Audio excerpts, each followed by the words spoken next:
आत्माओं की दुनिया है ना, आत्माओं की दुनिया है ये। नंबरवार बीज रूप आत्माओं की दुनिया माने एडवांस पार्टी। जो भी धर्म पिता है सब बीज रूपों में से ही आता है या नहीं? नहीं है? धर्म पिताएं जो हैं असली,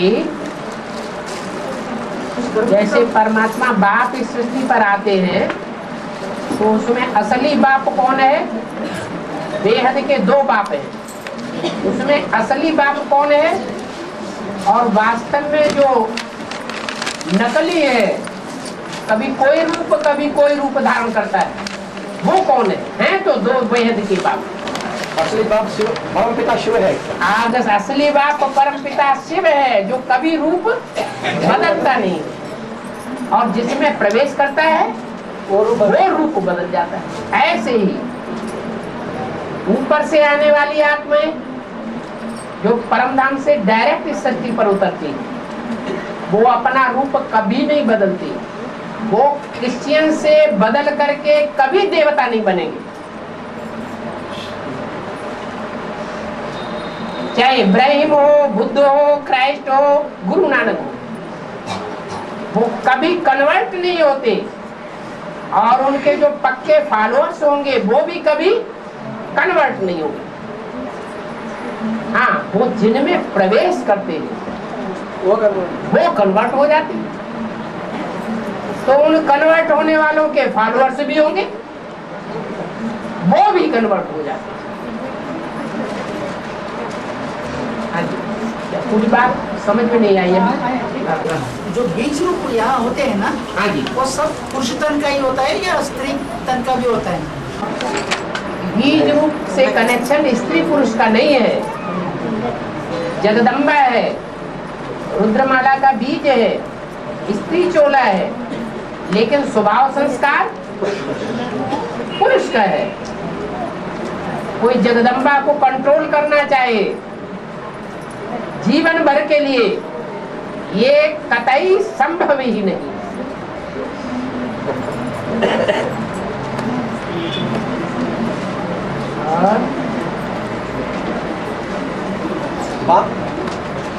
याद से इंद्रियों शीतल बनती है, बॉडी माइंड है।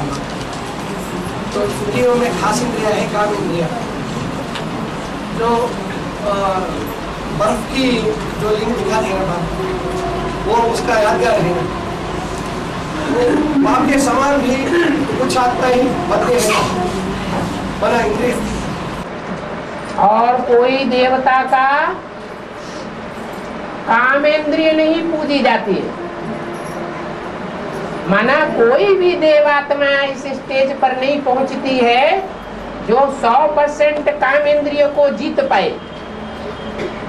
ये एक ही आत्मा का गायन है जिसमें परमपिता परमात्मा शिव प्रवेश करते हैं मुकर्रर रूप से। प्रवेश तो औरों में भी प्रवेश करते हैं, ब्रह्मा अनेकों के नाम है। जिस तन में भी प्रवेश करूंगा उसका नाम ब्रह्मा रखना पड़े, लेकिन मुकर्रर रथ एक ही है। वो मुकर्रर रथधारी जो नाम रूपधारी आत्मा है वो काम इंद्रिय पर 100% जीत पाती है। इसलिए एक का ही गायन देवता का है अमोघ वीर्य, और देवताओं का ये गायन नहीं है। बाकी ये बात नहीं है कि ज्ञान में आने से ही कोई अमोघ वीर्य हो जाए। उस मुकर्रर रथधारी को भी राजयोग की प्रैक्टिस करनी पड़ती है। बाप की याद में रहते होते ये प्रैक्टिस जब तक पक्की नहीं होगी तब तक उसकी प्रत्यक्षता भी नहीं होगी। प्रत्यक्षता कब तक के लिए रुकी हुई है? ये प्रैक्टिस पक्की, जब तक वो कृष्ण वाली सोल जो जन्म मरण के चक्र में आने वाली है और अपने को ही शिवो हम भगवान समझती है, वो जब तक अधीन न हो जाए। किसके अधीन? राम वाली आत्मा के अधीन न हो जाए, क्योंकि वो है हीरोइन का पार्ट। कौन सा? कृष्ण वाली आत्मा का, ब्रह्मा। वास्तव में ये ब्रह्मा तुम्हारी जगदम्बा है। सारा पार्ट बजाने वाली और कौन है माता का? जगदम्बा। तो वो ब्रह्मा की सोली कलयुग के अंत में जब तक फुल कंट्रोल में ना आ जाए तब तक नहीं कहेंगे कि राम का राज्य सीता के ऊपर हो गया। अव्वल नंबर सीता कौन? जगदम्बा। और जगदम्बा भी अव्वल नंबर कौन? ब्रह्मा या स्त्री चोलाधारी? ब्रह्मा। उस एक आत्मा के ऊपर सारा मदार है। तेरा भाने संतान है। हाँ, तो जब तक उस बैल के ऊपर सवारी नहीं होती है शंकर की, तब तक नहीं कहेंगे कि काम जीते जगत जीत बन गया। काम जीते जगत जीत की निशानी ही ये है, जो आत्मा सामने आवे वही कन्वर्ट हो जाए। जैसे नेहरू जी के सामने जो जाते थे वो सर झुका देते थे, उनकी बातों को मान लेते थे। पीछे से भले कोई कितना भी विरोध करने वाला हो कि नेहरू जी ऐसा है, नेहरू जी ऐसे कहता है, ऐसे करता है, वैसा करता है, जब सामने जाते तो नतमस्तक हो जाते। तो ये निशानी है पावरफुल वाइब्रेशन की। ऐसे पावरफुल वाइब्रेशन से नई सृष्टि का जन्म होगा। सृष्टि के पहले पत्ते कृष्ण का जन्म होगा। और जिस पूरा याद में जिस इंद्रियों से काम करते हैं वो इंद्रियां पूरी नहीं होती। इंद्रियां तब ही पूजी जावेंगी जबकि 100% पवित्रता समाई हुई। इसलिए देवताओं की इंद्रियों का गायन चलता है। कमल नयन, कमल नेत्र, कमल मुख, कमल हस्त, कमल पाद। माने हाथ पांव से भी कोई ऐसा कर्म ना हो जो कोई को दुख महसूस हो जाए। हाथ पांव जैसी कर्मेंद्रियां भी सुख देने वाली हो, कोई को दुख देने वाली न हो। मना यहाँ ये लिंग रूप पूरी जाती है। मना वो 100% याद में रह कर वो काम किया, वो काम इंद्रियों से। हाँ जी। और वो एक ही होती है। और उसकी निशानी ये होगी, शिवलिंग प्रधारी निशानी ये होगी, नष्टो मोहा स्मृति लब्धा। नहीं तो जिन इंद्रियों से जो लगाव पूर्वक सुख भोगा जाता है वो सुख याद जरूर आता है। और वो सुख याद आएगा तो पतन पने में ले जाएगा, पतित जरूर बनेगा, बुद्धि गड्ढे में जरूर जाएगी, कैलाशवासी नहीं हो सकता। फिर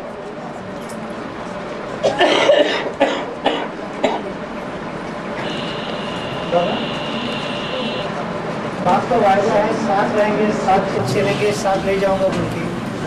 फिर बाबा ने कहा कि जो विष्णुपुरी का गायन है सनम है? जो ससुरघर है, ससुरघर में बेच देते बोल के बाबा ने के ऊपर। कहने वाली जो आत्मा है वो सुप्रीम सोल है। तो सुप्रीम सोल साक्षी होकर के बैठता है और जो साथी हो जाता है वो है शिव बाबा। तो शिव बाबा तो साथ ही ले जाएगा। इस सृष्टि पर सदा कायम कौन है, शिव बाबा या शिव बाप? शिव बाबा साथ ले जाएंगे और शिव बाप साक्षी हो जाएंगे। ससुरघर में तो ससुरघर में शिव बाबा। हाँ जी, वो खुद ही ससुर है।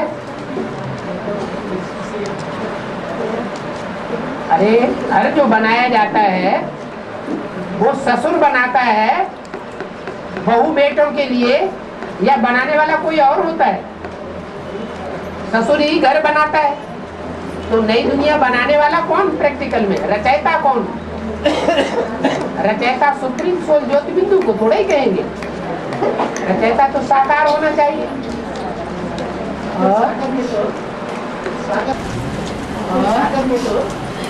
सागर में तो ब्रह्मा बाबा को ज्ञान चंद्रमा कहते हैं ना। हाँ जी। फिर सागर में बाप को क्यों ज्ञान सूर्य नहीं कहते? राम वाली आत्मा ज्ञान सूर्य शिव है और ज्ञान सूर्य वंशी प्रजापिता है। मैं जब आता हूँ तो सूर्य को ज्ञान देता हूँ। तो वो कहते हैं कि सूर्य को ज्ञान देता हूँ, तो इससे साबित होता है कि जो देने वाला है वो स्वयं आत्मा है। वो सूर्य तो साकार है। कई बात तो सुना कि राम तो सूर्य वंशी है। वंशी रघुकुल, रघु के कुल का है। सूर्य वंशी बन गए ना, सूर्य नहीं है राम वाले। रघु माने ही सूर्य, रघु का अर्थ ही है सूर्य। राम वाली आत्मा ज्ञान सागर कही जा सकती है। सागर इस पृथ्वी से कनेक्टेड है। सूर्य तो सागर से भी परे है और पृथ्वी से भी परे है, पहाड़ों से भी परे है।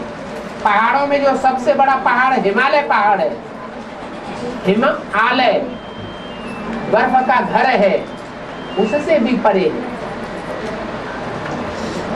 सूर्य को देते माना सूर्य तो साकार होना चाहिए ना बाप। सूर्य साकार होना चाहिए ना। जैसे बृहस्पति है, मंगल है, बुध है, ये दो से मिलकर के एक है चैतन्य में। एक है स्थूल रूप और एक उसमें प्रवेश हुई आत्मा। ऐसे ही सूर्य के भी दो रूप है, एक निराकार और एक साकार। और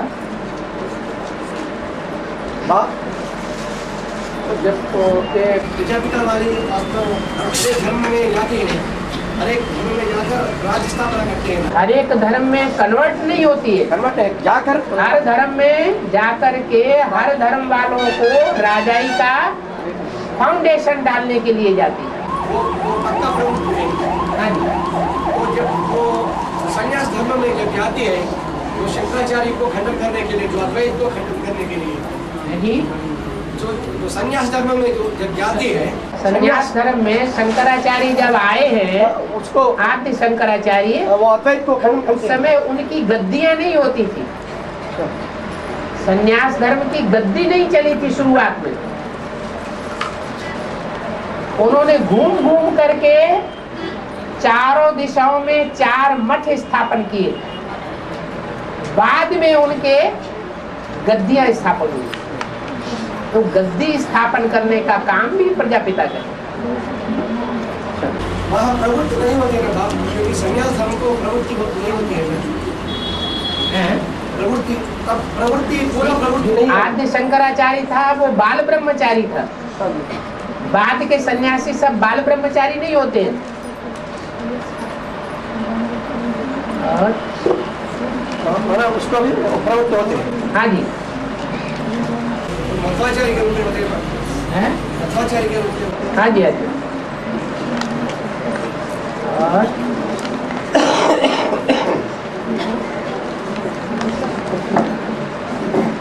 आप ये बात आता है कर्मों में ब्रह्मा को फॉलो करो और डायरेक्शन फॉलो करो। ठीक है, ब्रह्मा ने किसी को दुख तो नहीं दिया, ठीक है, वो दुख तो लिया है ना, हैं? वो दुख तो लिया है। ब्रह्मा तो दुख तो लिया, बच्चों से दुख लिया। अगर कोई दुख लेता है तो अपनी आत्मा को दुखी करता है या दूसरों को दुखी करता है? अपने आप को करते हैं, दूसरे को भी। दूसरों को दुखी करता है। लेता है। अगर कोई दुख लेता है, मान लो किसी ने गाली दे दी और गाली दे दी और हमारी आत्मा अंदर अंदर दुखी होती रही, नहीं देता। तो उससे कोई दूसरे को दुख हुआ नहीं नहीं हुआ, कोई हिसाब किताब नहीं बना दूसरे के साथ। हमारी आत्मा का हनन हो गया, हमने अपना टाइम वेस्ट कर दिया। तो ब्रह्मा की सोल ने अपना टाइम वेस्ट किया, किसी दूसरे को तो दुख नहीं दिया, तो ये अंतर पड़ गया। लेकिन ये भी नहीं करना, आत्मघात महापापी कहा जाता है, आपघात भी नहीं करना है। और इस बात में ब्रह्मा को नहीं पारा करना। हाँ जी, नहीं वो कोई कर्म थोड़ी है, वो तो अंदर अंदर अंदर अंदर सोचने की बात है। कर्म तो कर्मेंद्रियों से किए जाते हैं, माने ब्रह्मा ने कर्मेंद्रियों से ऐसा कोई कर्म नहीं किया जिससे कोई को दुख हो जाए। इसलिए कर्मेंद्रियों के कर्मों में ब्रह्मा को फॉलो करना है और बात मेरी माननी है। क्योंकि ब्रह्मा को तो ज्ञान नहीं है, वो तो दुख लिया है, उनको ज्ञान है। हाँ जी, किसी को दुख न देना है, न देना। हाँ जी। और बाबा दुख फसल की बारे में है ना, दुख फसल। हाँ जी, ज्ञान और योगी की बात है।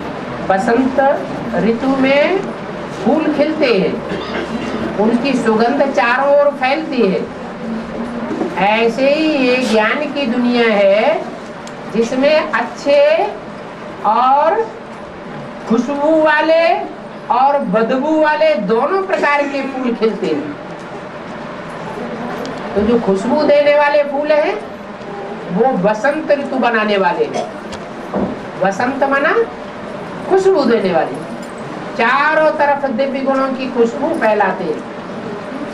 जहां जाएंगे, जिससे बात करेंगे, जिसके सामने उनका मुखड़ा पहुंचेगा, उन्हें देख करके सब खुश होंगे। उसको कहते हैं बसंत। वो एक बसंत का पार्ट भी है जो 100% बसंत का पार्ट बजाता है, और उसके मुकाबले एक रूप का पार्ट है जो इतना रूपवान है, इतना रूपवान है कि जब संसार में प्रत्यक्ष होगा, जिसने एक बार भी उसको देखा होगा वो उसके रूप को भूल नहीं सकेगा। भूलना चाहे तो भी भूल नहीं सकेगा।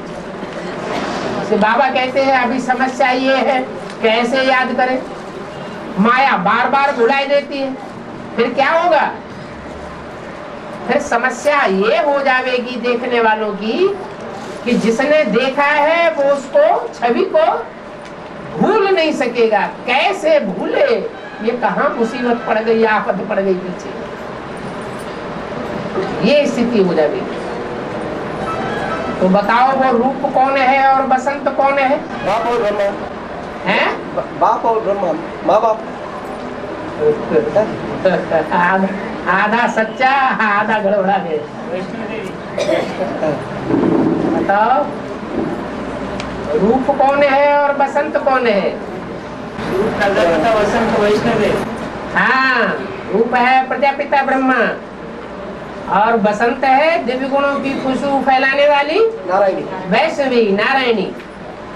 ये रूप बसंत की जोड़ी है जो हमारे जीवन का लक्ष्य है। क्या लक्ष्य है? नर से नारायण और नारी से लक्ष्मी। ब्रह्मा को किस हिसाब से बोल दिया? ब्रह्मा भी तो बसंत वो खुशबू फैलाएगा। पर वो शेष धारण वाला कहा है ब्रह्मा तो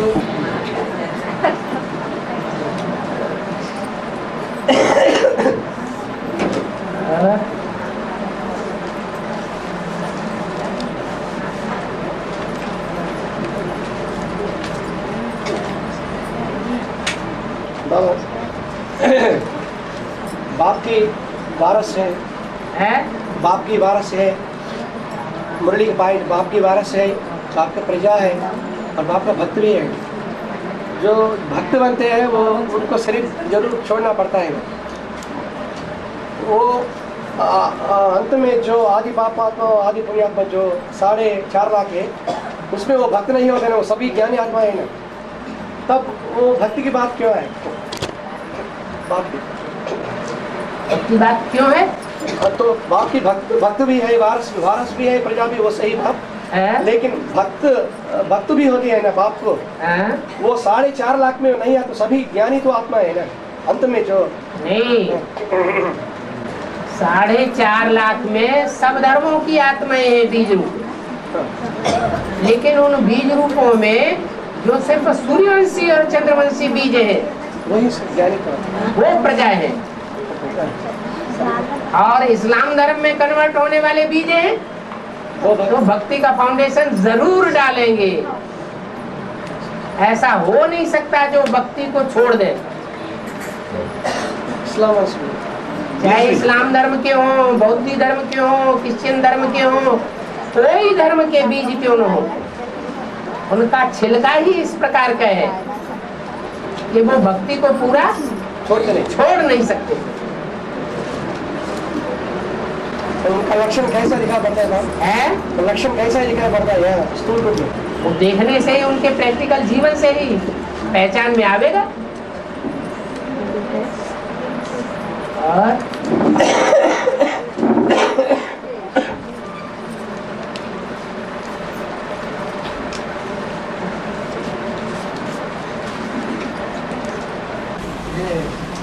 बाबा आते हैं तो सुप्रीम सोल जो एवर प्योर है, सुप्रीम सोल जो एवर प्योर जो सुप्रीम सोल शिव है, और जिस मुकर्रर तन में वो प्रवेश करके तो पवित्रता में किसी ऊंची स्थिति को लाते हैं, इस पवित्रता में इतना श्रेष्ठ स्थिति पर आते हैं, उनको आप समान बनती है प्रजापिता इस मुकर्रर तन के आकर प्यूरिटी में श्रेष्ठ स्थिति पर आते हैं, आप समान बनते हैं।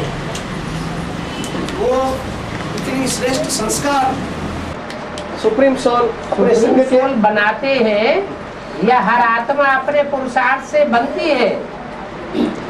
पुरुषार्थ से बनती है, लेकिन उनका संग का रंग का प्रभाव भी होती है ना। संग का रंग भी साकार में लगता है या निराकार में लगता है? साकार में लगता है। प्रजापिता के लिए साकार कौन है? कोई साकार है? साकार नहीं है, वो याद ही साकार है। जो याद है उस याद की ही पावर से परिवर्तन होना है, बाकी कोई साकार का संग नहीं है।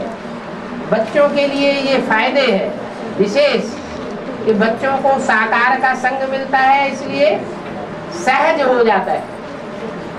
लेकिन उसको मुश्किल हो जाता है, और उसको नहीं, मुश्किल भी नहीं हो जाता है। मुश्किल तब तक है जब तक अपने स्वरूप के ऊपर पक्का निश्चय नहीं है कि यही मुकर्रर रथ है। जब ये पक्का निश्चय हो जाए कि यही मुकर्रर रथ है, तो अपने स्वरूप को याद करना सहज है या पराये स्वरूप को याद करना सहज होता है? अपनों को याद करना और सहज हो जाता है। लेकिन इतना श्रेष्ठ बनकर कि वो सबसे पतित क्यों बनना है अंत में? ये बाप, टीचर और सदगुरु समझने वाले नंबरवार अलग अलग हैं। जिसने एक बार अंजाम कर लिया ये मेरा बाप है, फिर उसको इस गंदी दृष्टि से देखता है कि हमारी अम्मा के साथ क्या क्या काम करता है। ये दृष्टि आवेगी? बिल्कुल नहीं आवेगी। अगर आती है तो उससे क्या साबित हुआ? उसका पूरा निश्चय नहीं। अरे पक्का सूर्यवंशी नहीं है, सूर्यवंशी बनना है। क्या? सूर्यवंशी बनना है। इसलिए ये बुद्धि में पक्का निश्चय होना चाहिए। बाप भी है। कौन है? हमारा बाप भी है, और सुप्रीम टीचर भी है, और हमारी सबकी सदगति करने वाला सदगुरु भी है। वो श्रेष्ठ भावना हटने न पाए। जैसे बाबा ब्रह्मा बाबा पूछते थे किसकी गोद में आए हो? अगर ये बुद्धि में है कि शिव बाबा की गोद में आए तो क्या हुआ? पास। अगर ये बुद्धि में आया, ब्रह्मा की गोद में आए तो क्या हुआ? फिर तो अगर देखने वाले ने प्रजापिता को देखा और उसमें सुप्रीम सोल को नहीं देखा तो देखने वाले की गलती हुई या किसकी गलती हुई? देखने वाले की गलती। देखने वाले की गलती हुई। सुप्रीम सोल तो नहीं कहता कि तुम ये समझो कि ये बोलता है कि वो बोलता है, ये कर्म ये करता है, वो कर्म वो करता है। तुम क्या समझो? तुम यही समझो कि जो कुछ करते हैं वो सब शिव बाबा ही का। अगर ये कुछ उल्टा करते भी हैं तो मैं जिम्मेवार बैठा हुआ हूँ। कौन कहता है? शिव कहते हैं, शिव बाबा कहते हैं। इसलिए दृष्टि ही बदल जानी चाहिए। लेकिन माया ऐसी हड़कड़ है कि बुद्धि को घुमाई देती है, कुछ न कुछ अनिश्चय वाली बात पैदा कर देगी, कुछ न कुछ अनिश्चय वाला वाइब्रेशन फैला देगी और हम बच्चे उसके प्रभाव में आ जाते हैं। और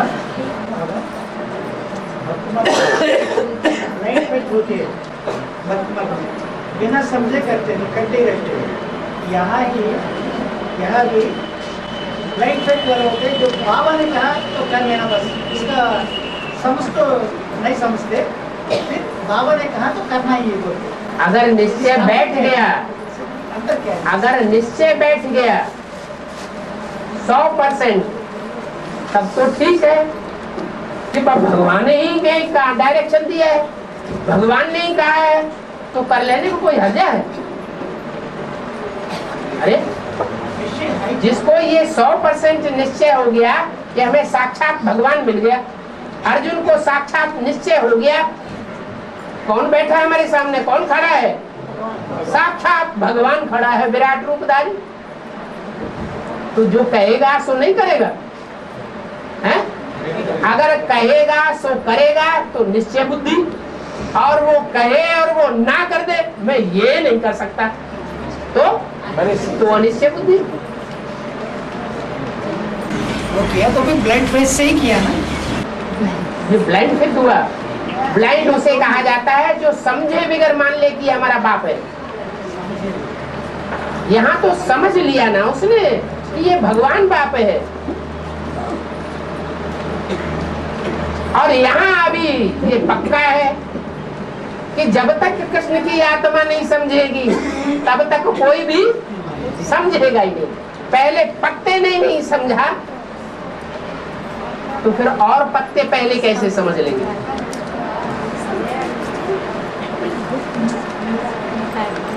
इसलिए सबको निश्चय अनिश्चय आता रहता है, और कुछ न कुछ निश्चय अनिश्चय की बातें भी करते रहते हैं। बात से भी पकड़ में आ जाता है निश्चय बुद्धि है या अनिश्चय बुद्धि।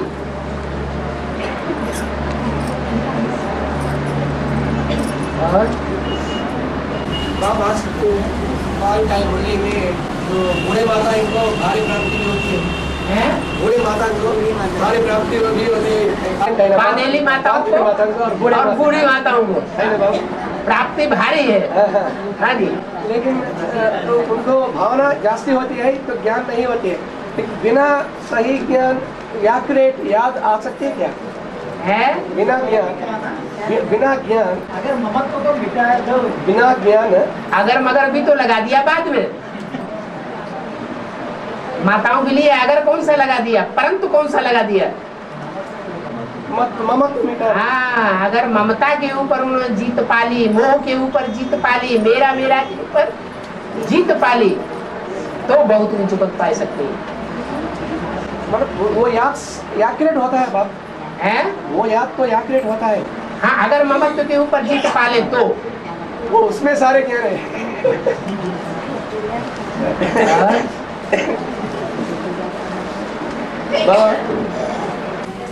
जो अष्टदेव है, अष्टदेव जो अष्टदिक्पाल अष्टदेव है, वो बाप को अंतिम जन्म में छोड़कर पूरा जन्म में वो सहयोगी बनते हैं असुर वंश। वो क्या अष्टरत्न से ही श्रेष्ठ है ना? उनसे ज्यादा श्रेष्ठ है। नहीं है? क्यों? रतन जो होते हैं एक दूसरे से कम कीमत वाले होते हैं, और जो सूर्यवंशी अष्टदेव हैं वो सिर्फ सूर्यवंशी हैं, सब हीरे हीरे हैं। हाँ बाप, कोई भी माणिक नहीं है, मोती नहीं है, पन्ना नहीं है, मूंगा नहीं है। तो अष्टरत्न से श्रेष्ठ है वो, हैं? अष्टरत्न से ही श्रेष्ठ हाँ, है। वो सदैव सूर्यवंशी के पार्ट बजाने वाले, और वो तो बीच में द्वापर युग से ही दूसरे धर्म में करवाते हैं। लेकिन अष्टरत्न की क्यों गायन है, अष्टदेव की क्यों नहीं है? इतना अष्टरत्न की माला सिमरन कर- अष्टरत्न बनेंगे ही तब जब उनमें वो देव प्रवेश करेंगे। वो अष्टदेव, हाँ जी, वो अष्टदेव जब तक प्रवेश करके उनके द्वारा श्रेष्ठ पार्ट नहीं बजाएंगे तब तक वो अष्टरत्न की गिनती में ही नहीं आते। माना उनका भी वो गायन है। अष्टदेव है आत्मा, तो अष्टरत्न है जैसे उनका शरीर। तो वास्तविक अष्टरत्न की गायन वो सूर्यवंशी का। हाँ जी, और देव है तो आत्मा ही है ना, आत्मा तो उसका शरीर तो नहीं रहता है, शरीर को दूर रहते हैं, आत्मा होता है। शरीर नहीं रहता है, शरीर रहता है लेकिन उनमें ये शिफ्ट हो जाती है परिपक्व स्टेज पाने पर कि जब चाहे तो अपने शरीर में प्रवेश करके पार्ट बजाएं, और जब न चाहे तो शरीर अलग और आत्मा अलग, और वो आत्मा जहाँ चाहे जिसमें चाहे उसमें प्रवेश करके उसकी बुद्धि को हिला के और वापस अपने शरीर में आ जाए। और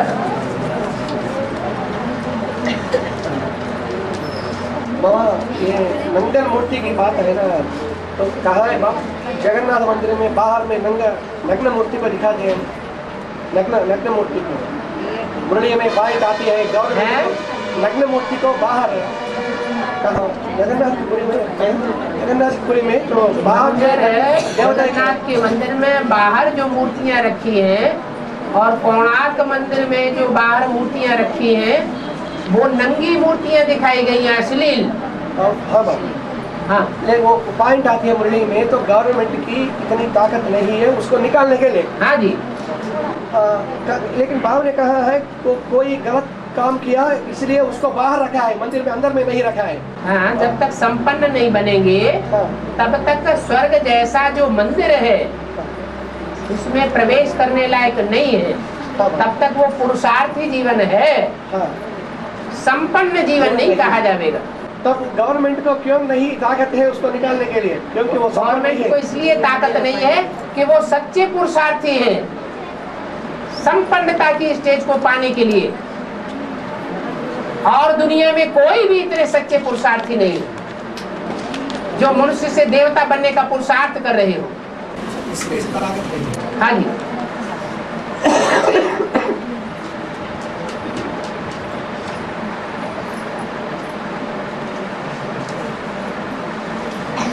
बाप जो प्रजापिता और धर्म में जाकर राज्य स्थापना करने की जाती है ना, तब उसका तो आहार विहार व्यवहार में उसका प्रभाव में आना पड़ता है ना, तब वो मांसाहारी बनती है, ऐसा बनता है ना। मांसाहारी तो भारत के राजाएं भी बनते हैं पहले से। दूसरी बात यह है, प्रजापिता जिस धर्म में भी राजाई स्थापन करने के लिए जाएगा या उनका जो भी ग्रुप साथ में जाएगा वो उस धर्म की तमो प्रधान रजो प्रधान स्टेज में जाएगा या सातो प्रधान स्टेज में जाएगा। सत्व प्रधान में जाएगा। हाँ जी, ये अंतर होता है। तब वो नहीं होता है ना। हाँ जी, वो संग का रंग नहीं लगता जिससे एकदम नीचे आना हो, लेकिन कुछ ना कुछ प्रभाव तो पड़ता है। कुछ प्रभाव तो पड़ता है, प्रभाव बनता है। इसीलिए तो कलयुग में आकर के प्रजापिता और प्रजापिता के जो भी सहयोगी हैं, भले 3/4 उनका हिस्सा का होता है, फिर भी ज्यादा दुखी हो जाते हैं कलयुग में। भारतीय राज माना तो ब्रह्मा भी बनता है ना बाबा मांसाहारी। हाँ जी, और धर्मों के प्रभाव में से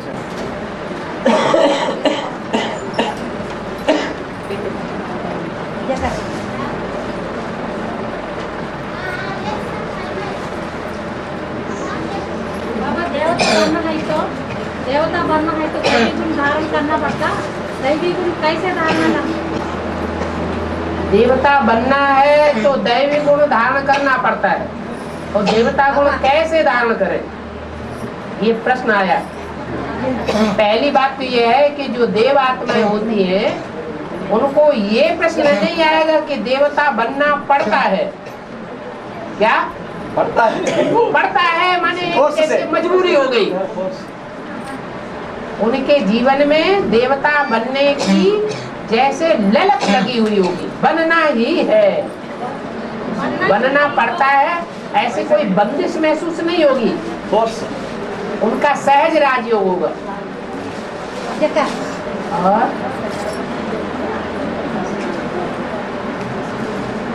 बाबा जो अश्वत्थामा की यह तो घुटने के बीच में नहीं दिखा देगा। हाँ जी, वो कौन है बाप को ज्ञान की संबंध में अश्वत्थामा कौन है? जिसकी प्रकृति के बीच में मणि दिखा थी वो आत्मा की यादगार की। हाँ जी, वो अश्वत्थामा कौन है? आत्मिक स्थिति की यादगार है। आत्मिक स्थिति मतलब वो ज्ञान के संबंध में उसका विस्तार रूप में अश्वत्थामा के। अश्व माने क्या अश्व शरीर है?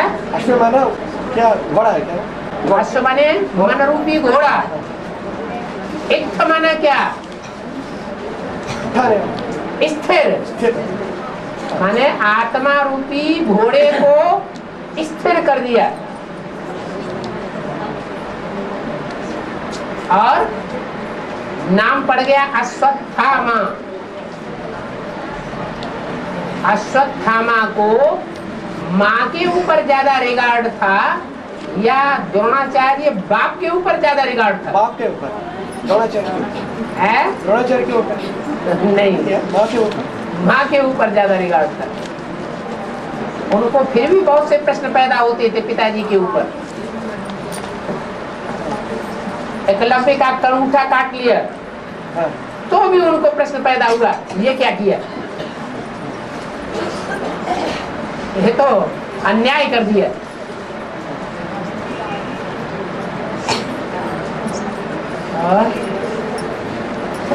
जो माँ के ऊपर जो प्यार लगने वाला वो अश्वत्थामा है यहाँ। हाँ जी, बाप के ऊपर नहीं थी।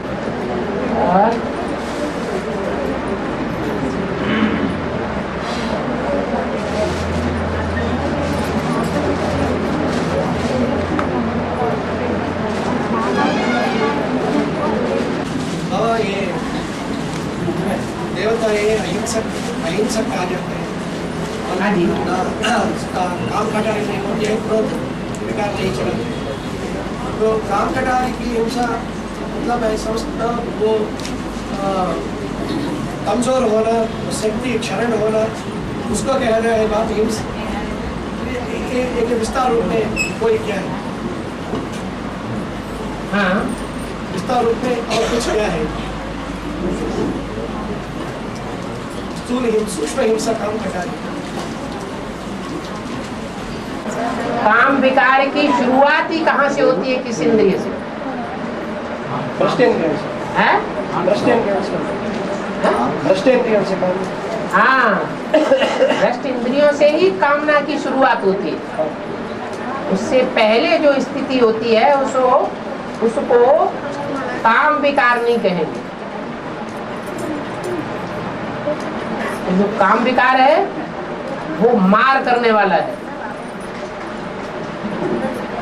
जो ज्ञानेंद्रियों से पतन होता रहा सतयुग और त्रेता में, उसको मार करने वाला नहीं कहेंगे, क्योंकि उसमें क्षरण नहीं होता,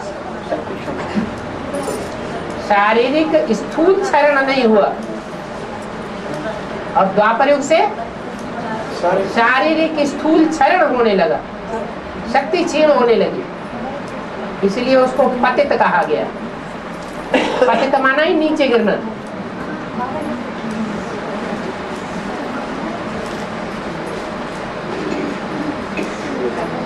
कर्मेंद्रियों की थ्योरी है।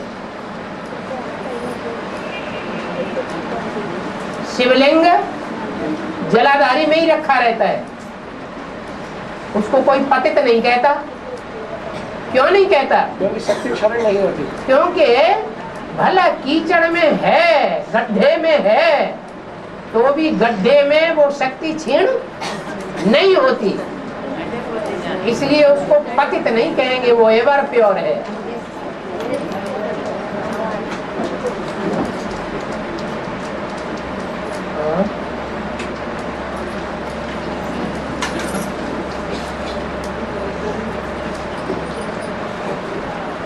बाबा, जो ब्रह्मा सरस्वती जो जन्म देती है वो प्रक्रिया है, मुख की चुंबन की प्रक्रिया द्वारा, मतलब मौखिक प्यार द्वारा ब्रह्मा सरस्वती इनको जो जन्म देती है सच्चिव में, ब्रह्मा सरस्वती माना राधा कृष्ण बड़े होकर जन्म देते हैं, अपने बच्चों को जन्म देते हैं, है ना बाप? हाँ जी, वो मौखिक प्यार से होती है। हाँ जी, और चुंबन, ब्लड कनेक्शन भी चुंबन द्वारा होती है। हाँ जी, हाँ जी। वो चुंबन भी वो पब्लिक में कर नहीं सकती है ना, है पब्लिक में, हाँ, पब्लिक में वो नहीं कर सकते है ना, वो बुरा माना ही नहीं जाता है, व्यभिचार को बुरा माना जाता है, वहाँ व्यभिचार होता ही नहीं। यहाँ भी पब्लिक में ऐसा नहीं करते हैं बाबा कभी। यहाँ तो इसलिए करते हैं कि ऐसा किया माना जो कामेंद्रियां हैं वो भी अपना कार्य करेंगी, उसके लिए एग्रीमेंट हो गया, और वहाँ ऐसा कोई एग्रीमेंट नहीं होता है। तो इसलिए वहाँ प्राइवेसी की बात नहीं है। हाँ जी,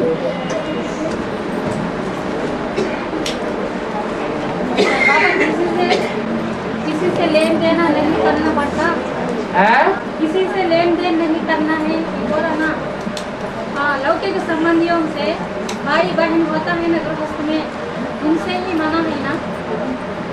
माता पिता लेन देन करने के लिए मना नहीं किया, उधार लेने और उधार देने के लिए मना किया। लौकिक संबंधियों से रोजमर्रे के व्यवहार में जो ज्ञान में नहीं चलते हैं, उनसे तोड़ नहीं निभाएंगे क्या? तोड़ निभाएंगे या नहीं निभाएंगे, या उनका सिर्फ लेते जाएंगे? वो देते जाएं और हम लेते जाएं, और ये समझें कि ये कोई उधार थोड़े ही है। ये तो रोजमर्रे के जीवन में जो परंपराएं चल रही है मनुष्य जन्म में, उन परंपराओं का निर्वाह कर रहे हैं वो लोग, इसलिए हमको देते हैं तो हम लेते जा रहे हैं। वो कोई जरूरी थोड़े ही कि उन्होंने दिया है तो हमको वापस करना पड़ेगा। और उधार किसे कहा जाता है? जो लिया है उसे वापस भी करना है। इसलिए ऐसा उधार नहीं लेना है और उधार देना भी नहीं है। और जो ज्योतिष जो है ना, ज्योतिष शास्त्र है ना बाप, वो इंसानों को जीवन को एक ग्रह की स्थिति में बताते हैं ना, ये ग्रह यहाँ पर है, इस स्थान पर है, इसका प्रभाव ऐसा होती है, ऐसा बोलते हैं ना। लेकिन अभी वो नवग्रह जो है वो तमो प्रधान है ना, उसका प्रभाव कैसा होगा? बना जो ग्रह की अभी ग्रहों में 9 ग्रह हैं, 9 प्रकार का पार्ट बजाने वाले नहीं है भाई बाबा, लेकिन वो तमो प्रधान इनमें सात्विक पार्ट बजाने वाला ग्रह भी है और तामसी पार्ट बजाने वाला ग्रह भी है। अगर ऐसा न होता तो बृहस्पति की दशा हमेशा श्रेष्ठ नहीं मानी जाए। तो ऐसा नहीं कह सकते कि अभी सभी ग्रह तमो प्रधान हैं, इसलिए ज्योतिष का रिजल्ट उतना अच्छा नहीं आ सकता। नहीं, वो तो एक गणित है। मैथमेटिशियन गणितज्ञ कोई होशियार होता है और कोई डल होता है। अगर सही गणित लगाया जाए तो ज्योतिष का रिजल्ट सही आना चाहिए, और आगे चल के ये सारा ईश्वरीय ज्ञान ज्योतिष के गणित के नियमों के अनुसार सच्चा साबित हो जाएगा। मतलब सात्विक पाठ बजाने वाला माना उसमें जो प्रवेश करते हैं वो हाँ जी, काम सही है ना, ऐसे हाँ,